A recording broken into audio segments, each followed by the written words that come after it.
on couponing and one we're calling the Coupon Evolution that's going to be presented by Dan Abraham, who is the founder of Brand Coupon Networks.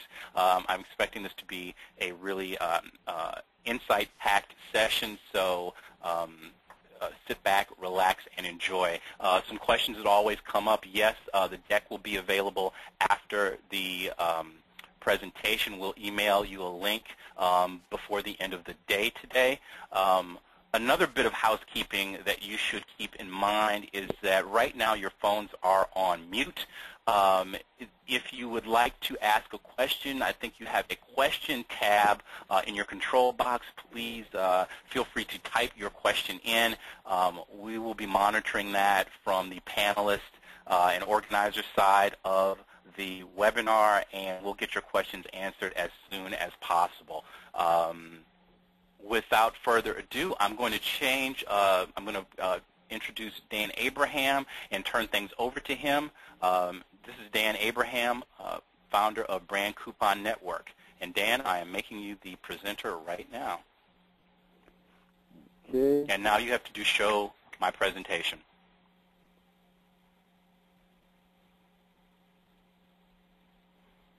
Ah, there we go. Are we live? We are. There you go. Terrific. Let me see if I can expand the view on this. Mm-hmm.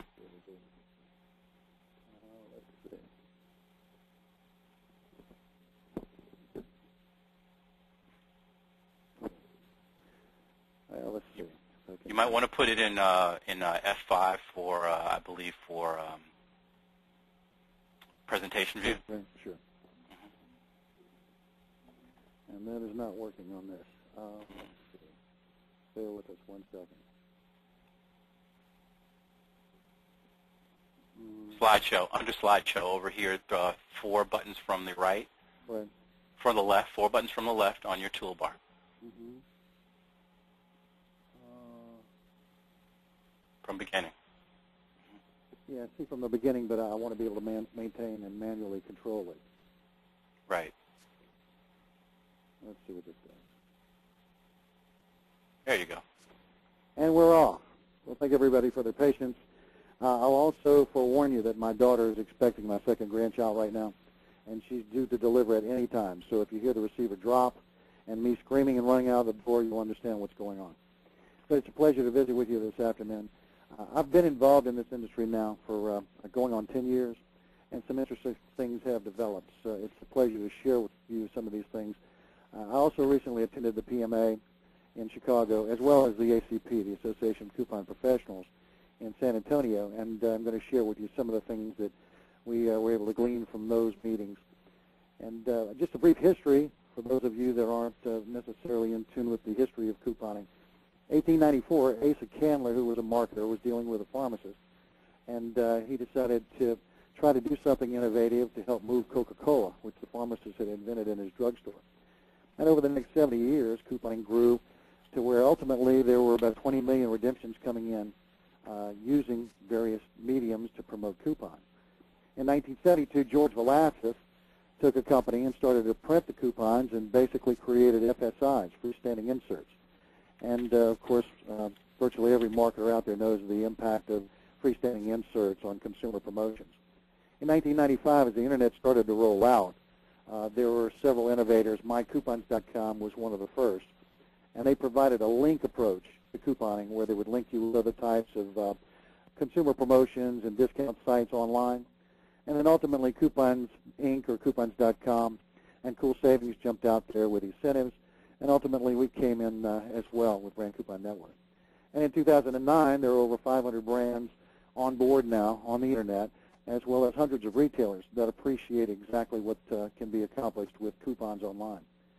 By definition, I put this in here because there's been some controversy over some of the new products that are making their way online as to whether they're truly coupons or not. And coupons historically have been a printed certificate or a voucher that's redeemed and, of course, is used for a discount or refund or gift typically issued at the sales promotion, or as a sales promotion. And the conventional approaches are the FSIs, the freestanding inserts, run-of-press coupons, direct mail magazines, kiosks, shelf talkers, on pack, checkout, and there's literally dozens of approaches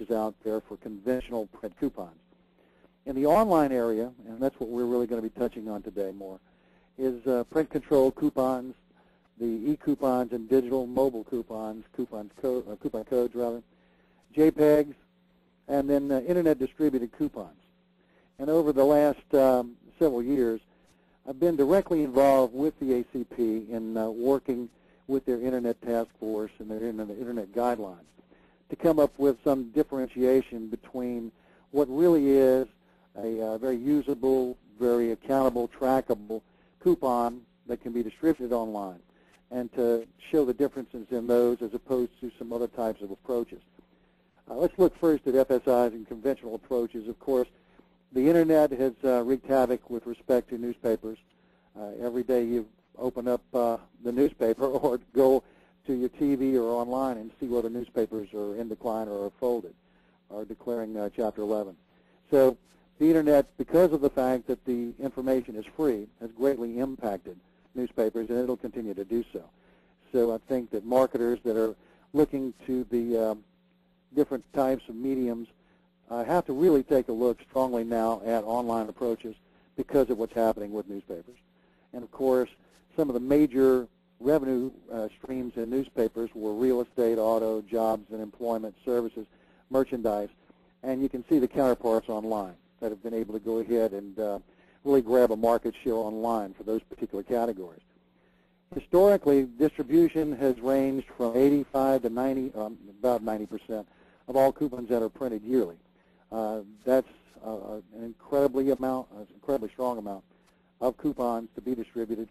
But you've got to keep in mind that basically George Velasquez, with his FSI baby, created this, and it's grown tremendously, but it is in decline now. Redemptions run about 0.05% to about 1% on average. And there's a general consensus, figures and stats we've gotten from Bud Miller with the CIC as well as other institutions that are involved in couponing, that upwards of 25% of FSIs that are deemed to be fraudulently redeemed. So that's a consideration as well when you're looking to place marketing dollars, consumer promotion dollars. Print control coupons is something that I've been directly involved in with the ACP. I'm on the board there. And an issue, as I mentioned earlier, that we had was to try to come up with something because Internet coupons became just a drop phrase for anything that was happening online. And all Internet coupons are not created equal. So in the process, I worked on a task force with different folks from General Mills, from Kellogg's, from E-Incentives, and we came up with an approach to be able to actually identify print control coupons as a vehicle set apart from the others. It's much different from JPEGs and all these other vehicles that are available online. And some of the major distinctions in the print control coupons, or PCCs as we call them, is that there's never a coupon that's actually posted on the screen, and that's very important. If you saw what happened with viral marketing several months ago and a Target promotion with Target, they went ahead and put out a $20 or $25 coupon with the purchase of toys. Well, some counterfeiters got in, they eliminated the toys from the coupon and started to flood the market with these Target coupons. And Target had some major issues with them. So it's very important that you don't post the coupon on the screen directly. With our program and with the program of Cool Savings, Coupons Inc., and Incentives, we also go ahead and allow the marketer or the brand to be able to control the number of printouts and to whom it's available and to when. Household IDs are on there as well to help identify the users. They're printed in 4-color, which is important. You have a real-time reporting capability, there's zip code targeting capability, and they're usually tracked through redemption and clearing, which gives them a distinct advantage over some of the other more conventional mediums. And as I mentioned, the 4 acknowledged vendors now that have helped proliferate print control coupons in this niche is Coupons Inc., Cool Savings, Incentives, and Brand Coupon Network. The retailer guide is something that the ACP, which is the Association of Coupon Professionals, has put together, and it's basically aimed to help retailers and their cashiers in identifying what really is a valid print control coupon. And there are 3 models down below that shows you exactly what we suggest to be acceptable. And this is the format that's accepted by the ACP. We worked for a long time to put this together. And we think it's important because at point of sale, sometimes these cashiers are hit with all kinds of things.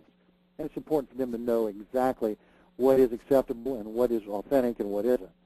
And these are available. These placards are available from the ACP upon request.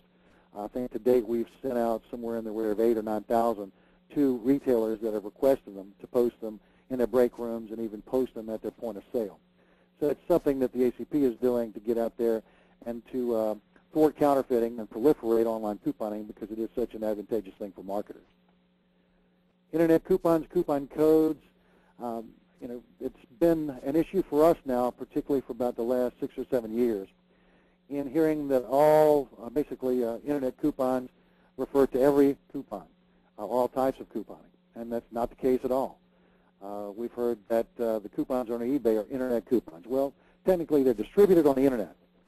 So anything that's distributed on the internet, of course, is an internet coupon, but they're not all the same. The eBay coupons, for example, eBay still allows you to go ahead and to bundle CPG coupons or FSI coupons and sell them online. Bud Miller with the CIC has been working with eBay to try to discourage this and eliminate it, because it is illegal, and he continues to fight on in that effort. But you can go today, and these that I showed you here, this is basically an ad from eBay showing that you can get 100 coupons for at currently $3.75, and the shipping is free. At times they sell boxes of FSIs, and you can literally buy a box of FSIs with 1,000 FSIs in it for maybe $15 or $20. This is the kind of thing we're trying to discourage with the ACP as well as the FMI and the GMA, and working to hopefully one day have this discontinued completely with eBay. Then, of course, you've got coupon codes, and coupon codes are everywhere on the internet, where you can merely copy the code and use it when you're ordering something online, or you can even use it at a point of sale. It just depends on how you want to use it and what type of merchandise you're buying. Loyalty cards, e-coupons, and digital approaches. Everyone knows that loyalty is a very hot topic. Tapping into that loyal market and being able to get them to be more consumptive in return, particularly in recessionary times, is a priority for marketers, be it for retail or for consumer packaged goods. The loyalty cards currently across the country, and I got this a couple of weeks ago at the ACP, that about 45% of all U.S. retailers are using some type of loyalty program, and that 80% of U.S. consumers have loyalty cards. And at first I thought that was debatable, and so I asked the presenter where he got his information, and he asked me, well, do you have a loyalty card? And he started to poll the room. And virtually everyone in the room had a loyalty card. So it's amazing. 80% of U.S. consumers have loyalty cards. The e-coupon approaches have come out now, and AOL has been working with Kroger for some time to provide their shortcuts program. That same type of program was developed in essence by PostNet, POSNet, and working with Pathmark about 3 years ago. And it really is kind of a spin on the Planet U technology that was developed and came out really about 10 years ago. It sometimes takes a while for things to develop and for marketers and IT folks to get a grip on things, as well as some of the decision makers at the brands and at the retailers. But Planet U was out about 8 to 10 years ago. And so what AOL and Kroger have been able to do is to spin that technology on the back end and the front end systems for the retailer into something where you can go ahead and connect either online or using cell phones. Cellfire is doing that now with cell phone and a digital approach. Also with Kroger, you're able to go ahead and select offers directly on your cell phone, log them in and select them. And as you select them, that information is transferred to Cellfire, which relays it to Kroger and to their back end. And when you go in and use your cell phone number, it identifies you much like a loyalty card ID would. And you can go ahead and get your discounts at point of sale there. So it's amazing some of these things that are developing. You Promise, which has really been more of a rebate-type program for college savings where it's deferred until you have your child go to school. You Promise is now also coming out with an e-coupons type of approach where you can go ahead and tie it into your enrolled cards on the You Promise program and get incentives as well. So there's a lot of things happening out there with respect to technology. The coupon misnomer that I mentioned here is that there has been some debate about why do you call these things, particularly the e-coupons and the digital coupons, why do you call them coupons since they aren't printed certificates? There's nothing printed. And the point that I make is, well, we had the same dilemma with email. When email came out, mail is printed and it's delivered. Well, email is something that's done through cyberspace and is not necessarily printed. So that distinction holds true, and that's why I think that the e-coupons is a great way to relate to exactly what's happening now online with these other types of mediums. The cause of marketing innovation, it's no surprise really to any marketers that causes and leveraging causes is a very effective way to go ahead and to move product and to build loyalty. Social consciousness is very, very big in this country, and with the recession, there's issues now because there are cutbacks by the nonprofits, there are cutbacks by corporate America, there are cutbacks individually in families across the country because of the recession. So nonprofits out there are in need. Marketers, for the first time last year, saw that there was virtually no growth in CPG sales last year, and that was an eye-opener. It awakened a lot of folks to some things maybe that they need to get a little bit more innovative, a little bit more creative in trying to come up with something to help them move more product this year. Coupons for Causes is a vehicle, and this is a program we've come up with, that basically takes the peanut butter and the chocolate and combines them. We take coupons and leverage them, leveraging the emotion as well as the financial needs of the consumer to the benefit of causes as well as brands as well as retailers. And with it, consumers are empowered to champion their cause and have immediate gratification from their coupon savings while the brand moves product, while the retailer sells product and grows traffic, and everyone benefits through the program. And currently, Children's Miracle Network, Feed the Children, and MDA are working with us in this vein. And there's a lot of promise. But I would encourage all of you, if you're in marketing, to get involved with some causal program, do some tie-ins, and see how effective they can be, particularly in repeat business and building loyalty, as well as in the return on investment for your particular clients. The state of couponing, well, it's no surprise that at the end of 2007, with what happened with unemployment and the recession that was hitting basically at that time and the Wall Street issues, that there was a great surge in couponing at the last quarter of 2007. Historically, any time that there have been recessionary times or the economy gets poor, couponing surges. And so we're looking at some terrific times ahead if you're a couponer. In 2008, 317 billion coupons were distributed, 317 billion. 2.6 billion coupons were redeemed. And if you do the math, of course, that's about 0.08% of the total distribution. If you're an FSI client and working with FSIs, depending on what your particular conversion rate was, averages across FSIs were 0.04%. So it's less than 0.5% for conversion. And the FSI rates are down now because of the diminished distribution capability. But there are some deals out there with FSIs. But I think that if you're interested in growing distribution and looking at improving your redemption and your actual return on investment, then you might want to look at some of these online approaches as well. November and December saw double-digit redemption growth. And then prior to 2008, nearly 70% of all coupons were redeemed in conventional supermarkets. The mass merchandiser channel saw a 15% increase and made a 20% increase in redemption for food coupons and a 13% increase in non-food coupons. So some people were appreciating some increased traffic there. 19% of all coupons were redeemed in mass merchandisers. And we also saw that conventional supermarkets have dropped to less than now 64% of coupons to be used. So coupons are taking off in different venues. And finally, I think other retailers are realizing the value and accepting them. They're also seeing QSRs, or quick service restaurants, increase their growth through direct mail as well as FSIs, and then they're doing a tremendous number of things online as well. Over 9% more coupons were redeemed in January of 2009 than 2008. So it kind of gives us a glimpse into what the future of this is going to be for 2009. It seems to be a banner year, and it should be very, very good for us for, I would think, 3 or 4 years to come. The overall coupon distribution, as you can see, basically we've grown to 317 billion in 2008. The coupon value, which has increased this year, was a total of $456 billion. That represents about $1,494 in savings to every person in the United States. but only $2.8 billion was actually saved, and that was because of the low redemption figures. And then these are some redemption numbers where you can see actually over the years from 99 how flat redemption has been.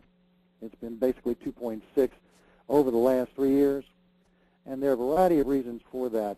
One of the major issues, I think, is the multiple purchase requirements because of the fact that some of these brands that want to participate have prices on their merchandise that require multiple purchase, that's caused some of the redemption to slow and to lag. This next document is the percentage of total coupons by method in 2008. And basically, it's pretty neat because thanks to Mark's promotion intelligence here, I think they provided us this. And with it, you get an idea of virtually every coupon that's out there and the way that they're distributed. And then you also have an idea of their redemption as it applies to the total number of coupons that were printed and distributed. So when you look at the freestanding inserts, and once again, it's all on how you know how to read the data or decipher the data, at 88.2%, which was the number of coupons distributed in the total realm of the 317 billion printed and distributed, 52% of those were FSIs. So it's a very, very strong number when you look at what FSIs are doing. In spite of the fact that the newspapers have their issues, FSIs are still the 900-pound gorilla. Leading CPG categories, you can see here household cleaners is number one, pet foods and treats, combination personal, snacks, vitamins, and there's no real mystery to those. There have been some changes, though, over the last year, but nothing very major. You can see the differences here in the percentages of change on the next with cereals and dry groceries, frozen products. Cereal had the largest percent of increase. It was rising at 11.4%. And you can review these other numbers when you have some time. But it's just nice to have those figures if someone should ask. Top 20 manufacturers, S.C. Johnson and Johnson & Johnson moved down. Reckitt Benckiser moved up. It's kind of like a horse race. But with it, you can also see the top 20. Procter & Gamble, see their ranks in 2007 and where they are now in 2008. And no major changes. Reckitt moved up a little bit, but you can also glean from this exactly what the brands are doing. And then if you know the categories that they're excelling in, you can get an idea of, if you're competing against them, what you need to do to move more product. Leading coupon growth categories, and we have some illustrations here as far as the Mexican sauces and these other things. Once again, just to give you some ideas as marketers as to who's doing what, the percentage of change, and ideas of things you may want to take a look at. We have refrigerated foods as well, shelf-stable beverages, cereal. Then there's personal care, household products. Take a look at those at your leisure. As Rob indicated, everyone will be sent the deck if you're interested, so all you have to do is get in touch with Rob and he'll ship it on to you. The face values, as I indicated, the face values have increased this year, and that was pretty much across the board with respect to CPGs. In hair care, or health care rather, and in cold, cough, sinus, and allergies, they also went up. And you can see basically the cereals were 94 cents in 2002. They're at 92 cents, so they dropped a little bit, but virtually everything else went up. And they needed to do that because basically redemption was flat in 2007. So they were trying to get things up with face values, but I really think that the bundling also still caused them some issues there. New products, FSIs, continue the battle. They've been an incredible vehicle for brands for a long time, and they're not giving up easily, even though that they do have these issues with declining newspapers and declining circulation. The FSIs realized that they had growth now in 92 areas, and you can see that they had 334 new products introduced, 635 events, and did some things that were innovative with respect to FSIs, but are still limited because they're a print document that's limited to their distribution. They're also trying to find new distribution sources, and of course, Velasquez and SmartSource both have online vehicles as well. Velasquez is now using redplum.com, and SmartSource has smartsource.com.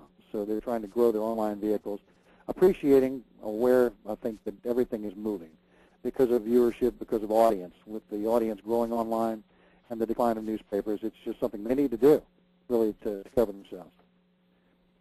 And then this also approaches the new products and their introduction, and the new products as far as the most that were introduced, and it shows cereals and snacks, beverages. And also, these have tremendous margin in them, so you understand, as well as household cleaners. The margins in these are strong, so they can afford to put a substantial discount and have a large face value on the product when they put it out there. That means a lot. It helps drive more consumption and more conversion.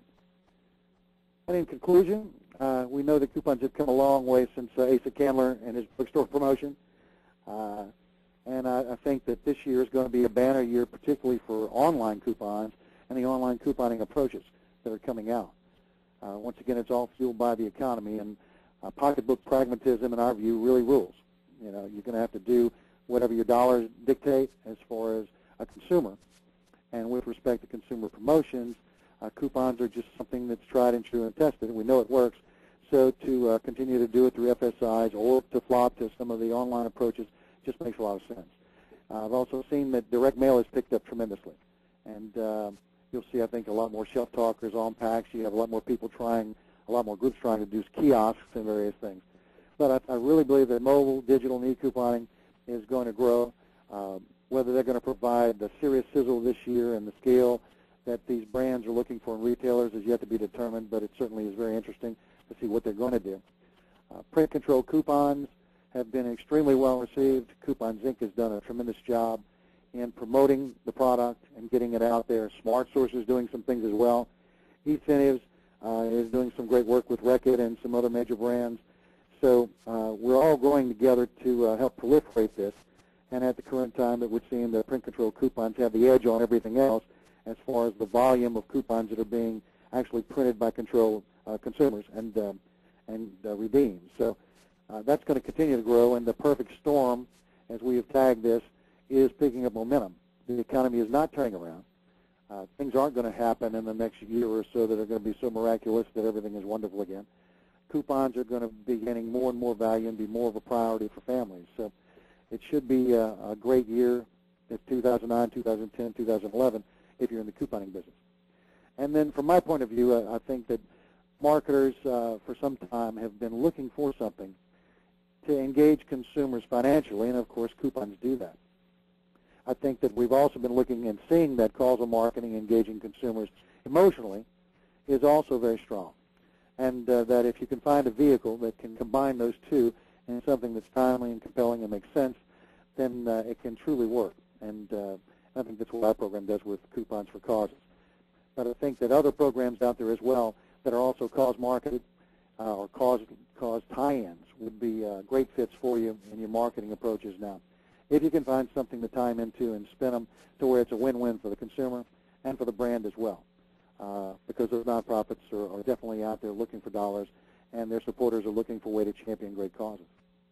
And if you also were aware of what happened most recently with KFC, Kentucky Fried Chicken, and their online promotion, Oprah on her program last week made a comment about their new grilled dinners. And it just shows you if you leverage emotion and engage consumers in the right way, then you can get tremendous activity from it. And with Oprah, she was talking about health, of course, and diets, and how this new product was such a tremendous product, and it was free. And the response was so great that it caused Coupons Inc. to crash, and the consumers flooded the KFC stores, and it was just an amazing situation. But marketers should take a close look at that and from the positive aspects of it, because by engaging consumers through Oprah, they were able to drive traffic out to these stores using the incentive that they got online. And as a result, KFC got tremendous exposure and tremendous conversion from it. But that's basically my overview on what's happening in 2008 and what we can expect in 2009. I do appreciate all of you tuning in, and if there are any questions, please feel free to email me or call me, and we will be sending the deck out as we indicated, and I'll turn it back over to Rob. Well, thank you, Dan. Actually, Dan, you do have a question from the audience. Oh, do and I? Yes, it's William. I can't see William's last name, but he asked, are any of the online coupon service providers better than another, such as Coupons Inc.? Well, it depends on what you're looking at. It's not really an objective comparison as opposed to more of a subjective comparison. Coupon Zinc, Smart Source, which is using Cool Savings technology, as well as eCentives, all work on a per-print model. They have a per-print platform that they use. Brand Coupon Network, which is my company, we work on a redemption-only model. So with respect to that, there is that distinction. Cool Savings has also, not Cool Savings, Coupon Zinc, has developed an Aztec barcode. It's a two-dimensional barcode in the right corner that they use, which actually allows them, because of the way that their software can gather information from someone's computer, they can get more information in their barcode and actually identify a user. But that's something that requires a double scan usually. So to my knowledge, most brands that are using even the Coupon Zinc product are just using the standard barcodes and not rescanning the program. Aside from the Aztec barcode and the watermark that Coupon Zinc has in their their savings offers themselves, if you look at that placard from the ACP, you'll see virtually that all the coupons are the same. So as far as the actual printed coupon, they're pretty much the same except for that barcode. And as far as the business models or the pricing, then there's a difference, a distinction between us and the other three. But as far as the trackability and the scale, the different access to you program and reporting and those other things, I think that we're all pretty much on the same basis. Oh, great, great. And I hope I'm speaking up more clearly. I didn't see earlier someone noted that it seemed I needed to speak up because it was a little muffled. I hope this is more clear. I think at least I could hear you better, so hopefully that was good for the audience. Well, I apologize if it seemed muffled. Next question, Beth Murphy. Yes, we will be sending a copy of the deck out toward the end of the day. You probably joined the call late, but yes, we will be sharing the deck with you. Let's see, a question from Terry Tibbetts. Terry wants to know, do you have any information regarding QSR fast food online coupons? Specifically, she's asking, what is the cost to use print-controlled coupons? Well, the cost to use print-controlled coupons for QSRs can range anywhere from 3 cents to 10 or 11 cents. And because I really don't want to take this as a platform to promote ourselves, what I would suggest that you do is that you contact Coupon Zinc and maybe Smart Source, but specifically Coupon Zinc, and then we'll be glad to talk to you as well and give you an idea of what our costs would be, and you can talk to them about what their costs would be. I don't want to be in a position where I'm giving pricing for any of the others. I have an idea of what they do charge, but I don't feel that it's my place to go ahead and divulge that. That's between you and them.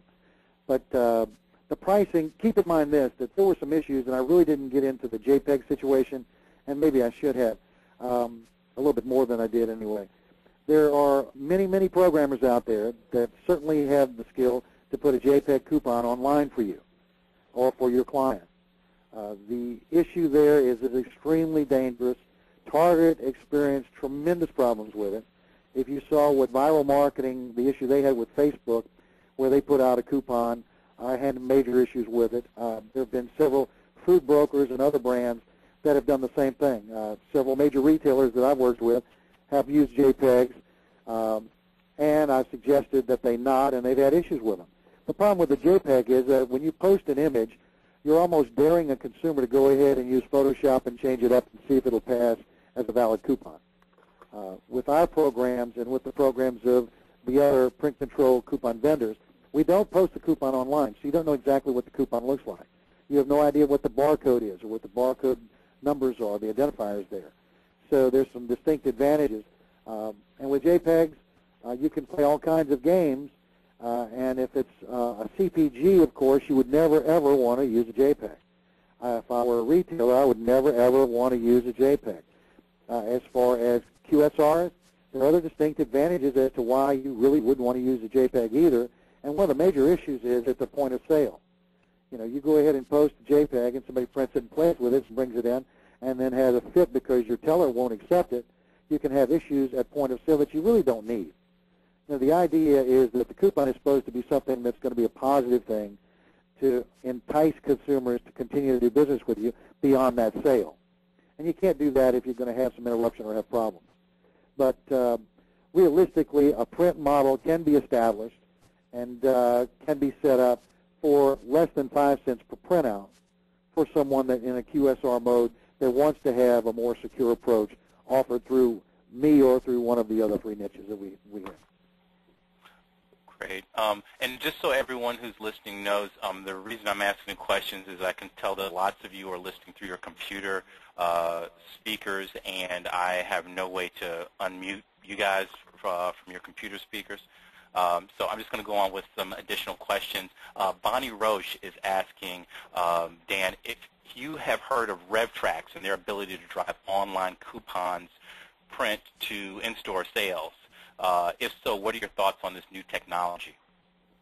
I'm really not familiar with it. I haven't heard about that. But I'll be glad to investigate. We're always looking for new ideas and looking to work with other groups that are developing new types of technology to proliferate this industry. And I think that's one of the things that's been kind of unique about the situation with the Coupons Inc. and Cool Savings and Incentives, particularly Coupons Inc. and Incentives, is that we've all worked together through the ACP to do everything that we could to continue to grow and proliferate print control coupons. And the ACP now is embracing mobile coupons and digital coupons as well, and the e-coupon approaches, to help proliferate those things. So I don't want to be promoting the ACP, but I've been involved with them now for about 7 years, and it's a great organization. And if you're a marketer or if you're a vendor or if you're a retailer or a brand, you might want to consider talking to them and seeing some of the advantages of membership and helping support the industry, particularly if you're tied in any way to the coupon industry. Great, great. Next question from Samantha Siegel. What kind of security features are incorporated into the e-coupons to prevent over-redemption and fraud? E-coupons are basically, they go ahead and establish, from what I understand, they go ahead and establish a certain volume, and they can monitor the amount of their responses through their system, as well as when it's shipped over to the back-end systems for Kroger and for these other retailers that are working with them. But that is an issue. Once they go ahead and send it out to the consumers, then if they went ahead and posted it out to 6 million consumers, then it's out there. So if someone has saved it and decides to go ahead and take advantage of it, they can. Now, they do have expiration dates on them, just like anything else, and they can go ahead and urge them to act at particular times. But there are some issues there. And there's also issues, unless you have a printed expiration date on something that's in front of someone's face, then it can become kind of sticky when it comes to actually the consumers going to redeem the coupon. And the redemption at the point of sale is where all the issues usually brew. That's where everything culminates. And our goal is to try to eliminate all that through tracking and accounting and being able to see exactly what's happening with your printouts and being able to compare those to your redemptions so that you can actually have a finite time that you can cut off the offerings. But that's a little bit more of a challenge for mobile couponing and digital couponing. Yeah, and Samantha also is asking a follow-up question. Can you still limit the distribution quantity with e-coupons? Well, you can, from what I understand, the distribution is basically going to be to your membership, whoever is using the loyalty card, for example. If you're putting out an offer on a loyalty card, it's available to anyone with a loyalty card. If you're putting it out and tying it to a digital approach with mobile phones, then anyone that has a mobile phone is going to have access to that. But you also have the ability, just like with area codes, they have the ability to go ahead and only broadcast certain offers to certain area codes. They have access to the numbers, so they can control their distribution based on the numbers that they actually are controlling, from what I understand. But that industry is going to be growing, and you're going to see all kinds of things develop in that area because they know their issues. If there are issues involving distribution and involving conversion, then they'll be looking at those to find more and more controls. But I think that it's because, once again, it's not as finite a process as printed either with an FSI or with a print control coupon, that there's going to be some other issues they're going to have to deal with. Next question from Bill at Party City. What are other retailers seeing in terms of redemption on coupons in their FSIs? Can you talk about that? As far as retailers, and hi, Bill, how are you doing? I think Bill and I met at the PMA. As far as the redemptions for retailers of FSIs, their redemptions are strong. They're incredibly strong. And as far as percentages, I don't have any finite numbers, but you've got to keep in mind this, that the redemptions are running 50, I think the number was 50% of all coupons that are redeemed are FSIs that are redeemed. So in the retailer situation, it's just going to depend, and it depends on as far as the offer itself, and if it's driven, if it's a co-branded offer. You know, these FSIs are co-branded now. So that what they're doing is they'll run a Kroger page as a splash page on the FSIs, and some of the consumers actually believe that the co-branding, that these are Kroger offers and only available at Kroger, even though they're a manufacturer coupon. So that'll help Kroger drive some traffic and increase their redemptions. I think really the retailer redemption, it's based on a number of factors. You know, it depends on the tie-ins that they're doing, and it depends on just their promotions and these other things that they're doing to help attract and tie in the FSIs, first of all. But their redemptions are still much, much stronger. I mean, even over at a 0.04%, at less than 0.5%, they are still moving more than 75, 80% of all redemptions in the grocery stores. Cool. A few more questions. This one from Ashley Hess. Ashley wants to know, she has a statement and a question. This is one of those. Over the holidays, she received an email from Sephora that contained a coupon. It was sent to reward card holders, and each coupon had a unique barcode so that once the coupon was redeemed, the discount was no longer valid. She thought it was a great way to thwart counterfeiting. Now, her question is, how expensive is this software, and are there ways for counterfeiters to get around this safeguard? Well, unfortunately, when it comes to barcoding on a printed vehicle, a printed medium, there's virtually, you can go ahead and do things with your barcode.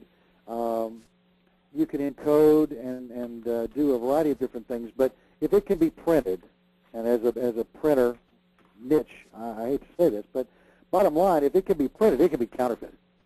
You know, there are people across the world now that are counterfeiting $100 bills with all the embedded things that they have, and with the threads, the lead threads going through them to identify them and everything else.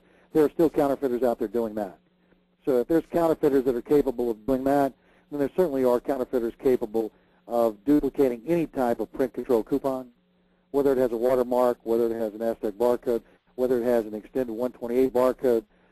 If they are that set on counterfeiting, then they certainly can go ahead and try. The issue that they're not privy to is that they don't necessarily know the family codes and the offer codes and these other things that correspond to the offers themselves. And what we did we started this about 6 years ago, is we actually on the bottom of each coupon place a statement that says a positive ID may be required at point of sale. And on that also, we print out the last name of the individual to customize the coupon for the user. We also put the age range and put their zip code.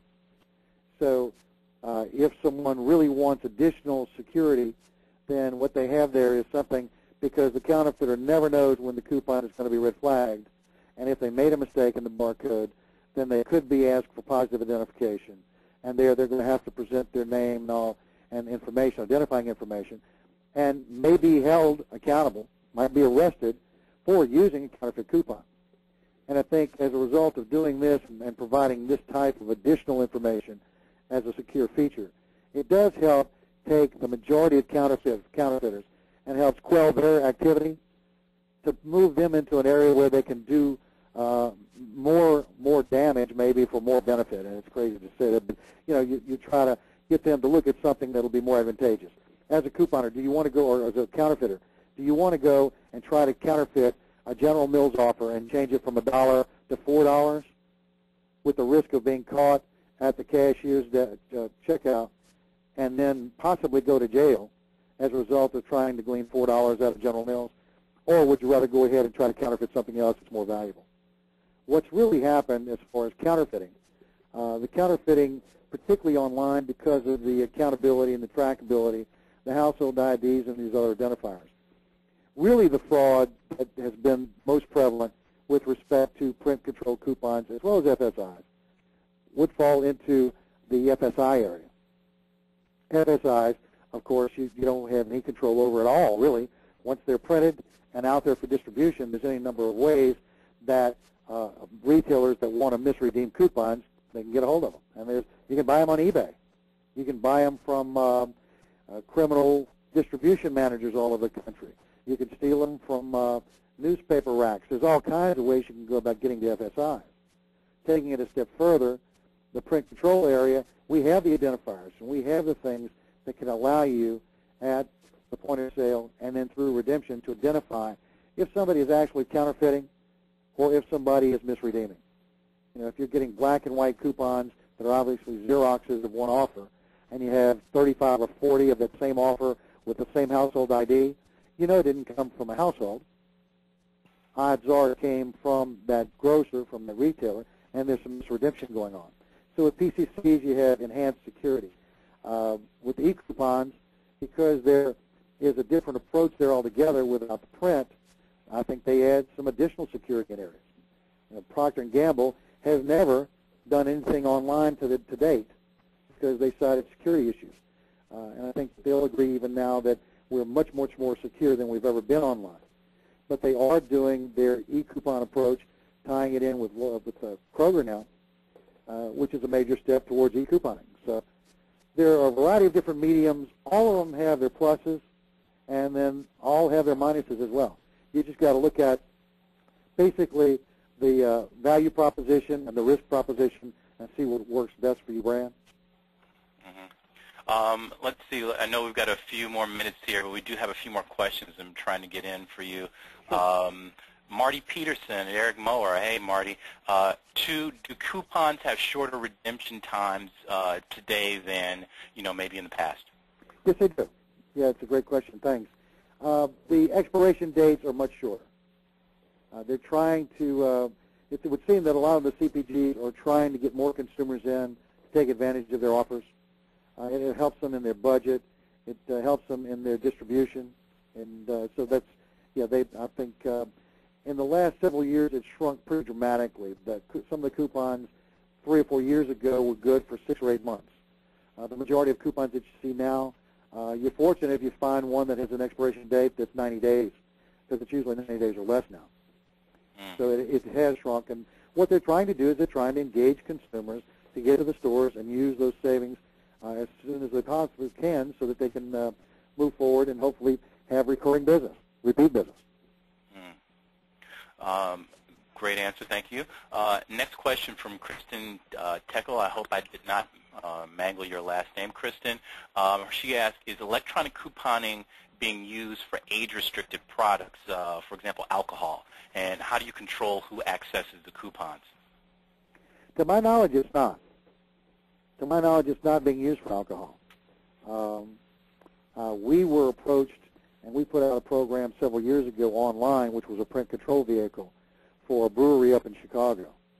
And basically, because of the laws of Illinois, we could go ahead and do it the way we did, and we had to conform to their laws. But to my knowledge, no, I don't know of anyone that's offering wine or liquor online. Well, and if it's an e-coupon, just keep in mind, if it's an e-coupon, it's tied to a loyalty card. And if it's tied to a loyalty card, then it has to be used at the point of sale, which would mean that someone has to be buying it. And the person that has to be buying the liquor will, of course, have to be 21 or older.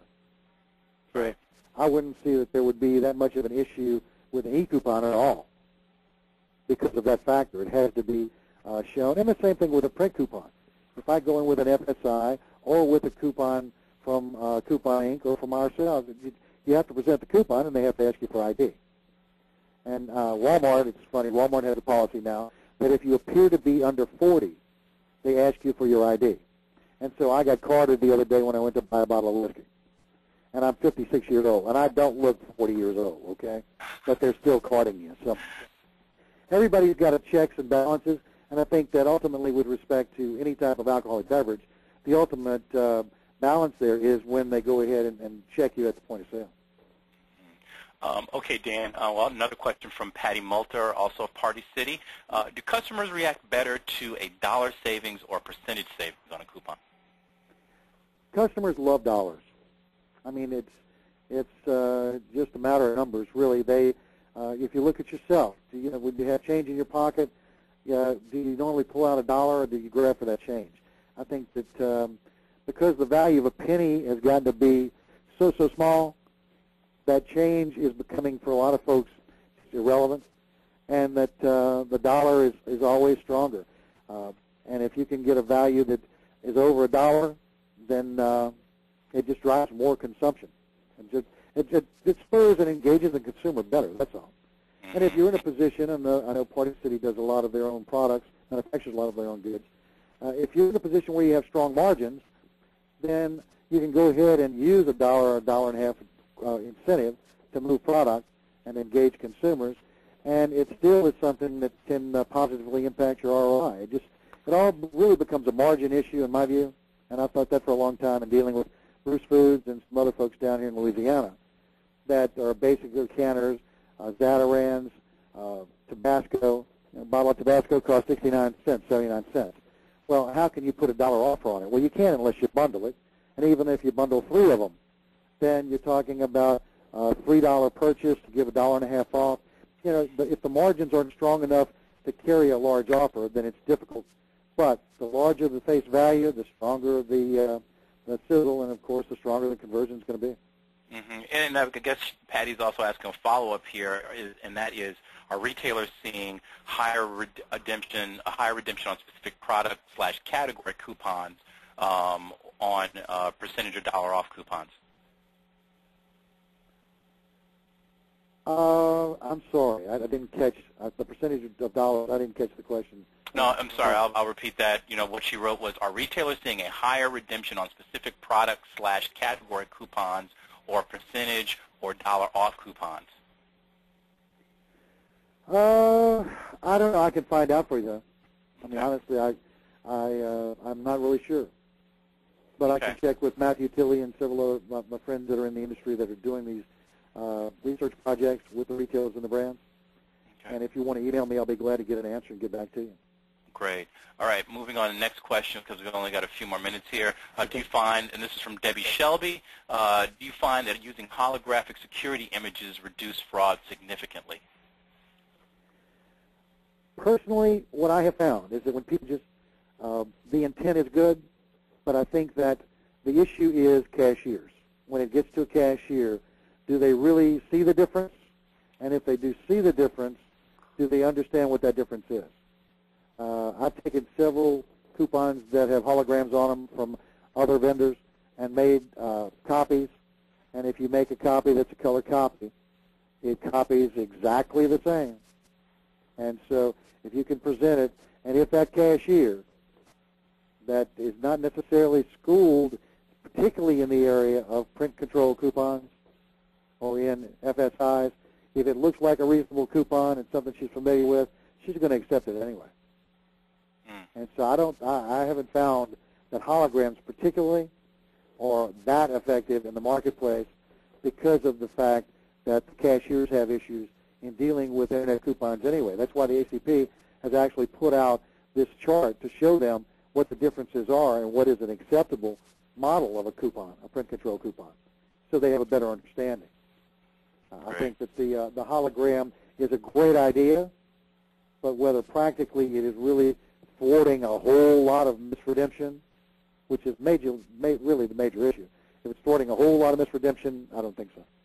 Okay. Just in terms of misredemption and fraud, Marina Morcellino from Barilla, ask kind of a two-part question. First one is, what are the fraud percentages on online coupons? And then a separate question is, what's the source for the data on coupon trends and results that you presented? Okay.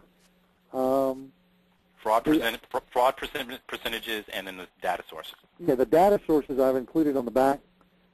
The bad data is Matthew Tilley at CMS, Mark's Promotion Intelligence, and then Key Media.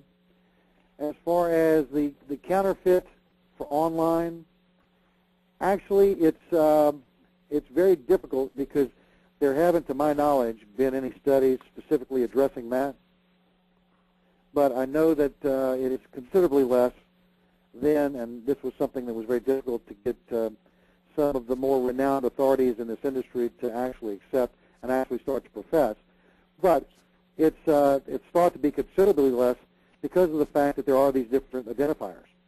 Because we do have the household ID codes, and because in our case we have ID, consumer ID on the coupon, and these other issues. The coupon counterfeiting is significantly lower.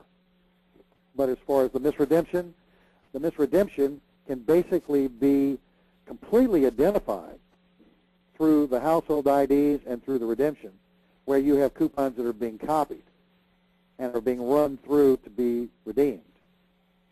But there it's more of an issue of taking your redemptions and looking at the redemptions and comparing them to your prints and seeing exactly how many were actually printed, how many are duplicates. And you can very easily see and draw conclusions from that as to which may be misredemption issues. Because misredemption is a major, major issue when it comes to fraudulent usage of coupons. Okay, I'm going to try and get these last two questions in real quick, so I'm going to ask them together or convey them together. First from Matthew Tilley, who's been conjured up here many times during this webinar. What insight can you provide on double or bonus couponing? And then the second question, another one from Marty Peterson, is do manufacturers and grocery stores work together to determine coupon values?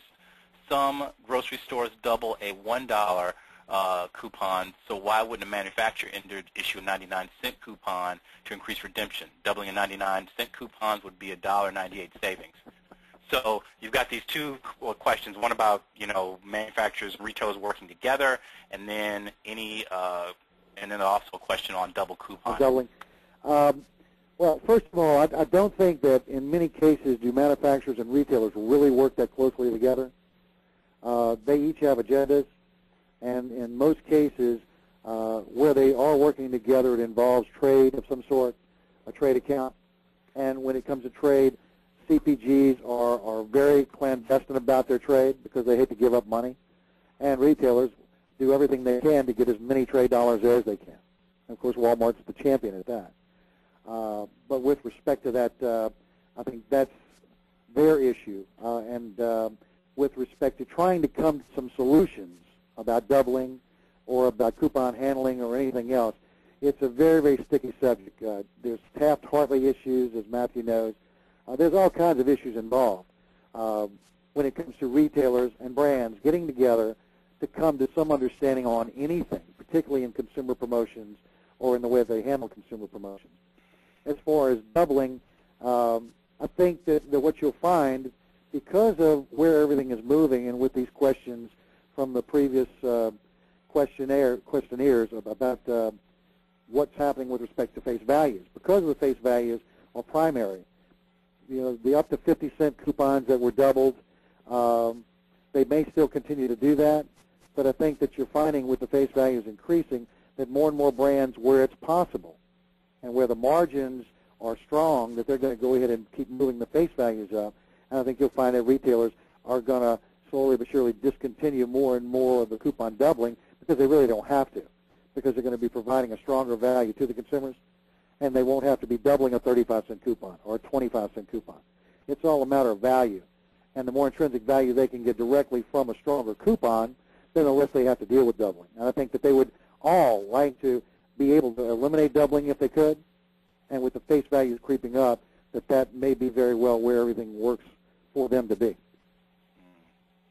Well, I know we're coming up. We're a little past 3 o'clock Eastern Time. I want to let everybody get back to the task at hand. I want to take a minute to thank Dan Abraham for joining us today. As I mentioned at the outset, this deck will be made available to you by the end of the day.